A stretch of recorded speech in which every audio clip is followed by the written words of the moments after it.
Assalamualaikum warahmatullahi wabarakatuh. Para pemirsa GPR TV dimanapun Anda berada, dari Sabang hingga Merauke, dari Miangas hingga Pulau Rote.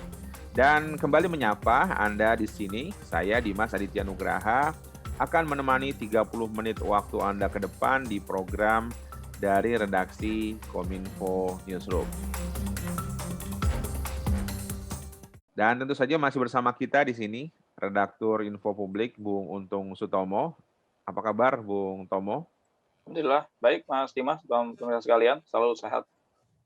Dan Redaktur GPR TV, Bung Jojo Raharjo. Apa kabar, Bung Jojo? Siap, sehat. Semuanya sudah divaksinasi 2 kali. Semoga kita semangat untuk terus melawan COVID ini. Wah, sudah 2 kali nih, kita baru 1 kali nih. Masih tanggal 28, ada 2 minggu ya, ada rentang-rentang 2 minggu dan lain sebagainya. Baik, nah semoga ini pelaksanaan vaksinasi terus berjalan dan sesuai dengan perencanaan dan lancar semua hingga kita dapat ke depan aktivitas kembali normal akan datang. Baik, kira-kira informasi apa saja yang akan disampaikan atau diinformasikan kepada masyarakat dari Kominfo Newsroom, Bung Tomo? Ya, terima kasih Mas Dimas dan pemirsa sekalian. Seperti biasa, 1 pekan ke depan banyak topik dan headline dari program kerja pemerintah yang terus kita update setiap 1 pekan ke depan. Yang pertama tentu masih di sektor Polhukam, headline-nya pertama adalah yang menjadi program kerja pemerintah dan harus kita sampaikan narasi ke publik adalah yang pertama adalah fatwa MUI yang pertama soal hukum vaksinasi COVID saat puasa, kemudian yang kedua adalah fatwa MUI juga soal hukum vaksin AstraZeneca yang sudah datang di tahap ke-6 yang lalu, apakah sudah bisa disetujui atau belum gitu ya. Jadi yang fatwa yang pertama itu adalah bahwa vaksinasi COVID di saat puasa nanti tidak membatalkan puasa, itu fatwa yang pertama. Dan kedua adalah soal AstraZeneca, vaksin AstraZeneca ini yang disebut-sebut mengandung tripsin ya, satu lemak yang dianggap bermuara atau berasal dari babi, ini hukumnya mubah, dibolehkan oleh MUI karena dalam kondisi mendesak gitu. Kemudian itu di sektor Polhukam ya.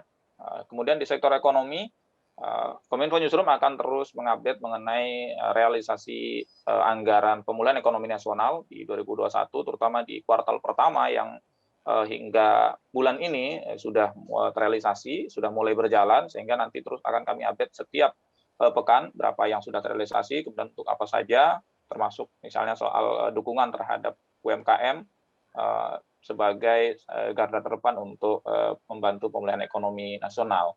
Kemudian masih di sektor ekonomi juga satu program penting terkait dengan PEN, yaitu Bangga Buatan Indonesia, ya ini untuk mendukung UMKM juga. Kemudian topik berikutnya masih di soal konsolidasi ekonomi dalam negeri terkait dengan antisipasi gejolak ekonomi publik. Karena di perdagangan kita catat ya, BPS juga Badan Statistik mencatat hingga awal kuartal pertama ini neraca perdagangan Indonesia surplus ya, naik positif. Ini menjadi satu hal yang membuat optimisme kita bahwa pemulihan ekonomi nasional ini bisa segera pulih dan berjalan normal seiring dengan program vaksinasi. Kemudian di sektor PMK ya, ini juga kami masih fokus update bagaimana penanganan kesehatan seputar penanganan pandemi COVID-19, terutama kita baru saja di awal pekan lalu perpanjangan di pekan ini ya, mulai perpanjangan PPKM skala mikro. Jadi ini sudah kita perpanjang 14 hari ke depan, sehingga ini perlu juga menjadi satu perhatian karena ada penambahan sedikitnya 5 wilayah PPKM mikro di luar Pulau Jawa. Nah ini tentu harus menjadi perhatian semua pihak, masyarakat juga untuk terus meningkatkan kedisiplinan dalam membantu pemerintah memadamkan pandemi COVID-19. Masih di sektor PMK, ini juga headline yang tentu tadi saya sebutkan di depan, di Polhukam fatwanya, kemudian di pendistribusiannya ini penggunaan vaksin AstraZeneca. Ini di awal bulan depan rencananya Kementerian Kesehatan bersama BPOM sudah akan mulai mendistribusikan vaksin AstraZeneca setelah memperoleh fatwa dari Majelis Ulama Indonesia, dan kemudian hasil kajian dari Kementerian Kesehatan bersama BPOM dan semua tim ahli kesehatan Indonesia menyatakan bahwa efek samping dari AstraZeneca yang diklaim oleh beberapa negara di luar negeri ya, di negara lain, bahwa akan terjadi efek samping, misalnya salah satunya adalah pembukaan darah. Ini yang ramai di medsos, dan ternyata memang setelah memperoleh kajian ini efek sampingnya lebih sedikit. Jadi maksudnya tidak ada efek samping yang signifikan terjadi sampai ada pembukuan darah gitu. Jadi ini tentu satu hal yang menjadi catatan penting bahwa AstraZeneca ini sudah dipastikan aman dan halal, boleh dipakai oleh kita untuk vaksinasi. Itu Mas Adit. Baik, dan memang sekarang yang sedang digunakan itu selain Sinovac juga vaksin tadi Mas ya? Ya Bang. Ya. Kita untuk yang tahap pertama dan kedua memang masih dipakai dari Sinovac ya. Kemudian dengan merek Conorac gitu.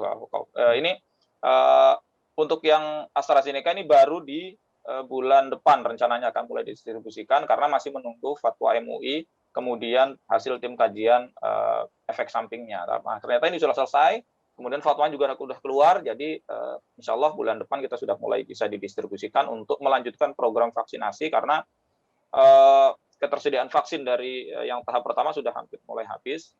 Nah, ini jadi sambil menunggu vaksin berikutnya nanti akan terus menyambung ini. Jadi begitu yang 1 sampai tahap 6 selesai, tahap ke-7 kemudian nanti akan datang kembali.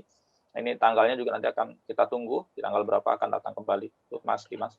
Jadi penyediaan vaksin ini karena jumlahnya terbatas gitu, disediakan oleh banyak pihak, demikian Bung Tomo ya? Ya, negara kita ya, pemerintah sangat berkomitmen untuk mendatangkan semua vaksin yang cocok dengan kita ya, termasuk efikasinya dan sebagainya, efektivitasnya dan sebagainya, tidak hanya dari Sinovac dan kemudian dari AstraZeneca. Mungkin dari yang lain kita juga masih terus berusaha karena nggak cuma kita nih, nggak cuma negara kita yang mencari vaksin ya, semua negara memburu itu. Tetapi komitmen pemerintah dari awal membuktikan bahwa dengan produsen vaksin kita sudah mempunyai komitmen berjenjang ya, bertahap, bahwa kita memang membutuhkan sekitar 370 dosis vaksin untuk memvaksin seluruh rakyat Indonesia gitu. Di samping nanti ada produksi vaksin merah putih dalam negeri yang memang masih dalam proses tahap uji klinis. Mudah-mudahan ini juga bisa membantu menyelesaikan kebutuhan vaksin kita. Dan setiap vaksin, setiap merek vaksin demikian, itu mempunyai dampak dan standar kehalalan yang berbeda, atau semua pasti melalui uji dari pemerintah, demikian Bung Tomo ya? Ya, betul-betul Mas Dimas. Ini perlu digarisbawahi bahwa semua vaksin yang datang itu tidak ujuk-ujuk kita pakai, tetapi harus melalui uji klinis, kemudian dikaji dulu efek sampingnya seperti apa, karena tentu suhu di tempat produsennya berbeda dengan ketika di Indonesia. Gitu. Termasuk tadi untuk memastikan halal dan kemudian bolehnya. Gitu. Baik. Terima kasih Bung Tomo atas informasinya, dan pemirsa Anda tidak perlu khawatir karena memang vaksin sudah melalui uji coba oleh pemerintah Indonesia dan kemudian juga diuji kehalalannya dimintakan fatwanya demikian oleh MUI. Jadi ya semoga dan itu kami bisa memastikan ya sudah melalui tahap uji dan kemudian dipastikan aman untuk dikonsumsi atau dipakai di masyarakat. Baik, pemirsa, informasi dari Kominfo Newsroom ini bisa Anda nikmati di indonesia.go.id, infopublik.id, fmb9.id, dan indonesiabaik.id. Baik, jangan kemana-mana pemirsa, kami akan segera kembali setelah yang satu ini.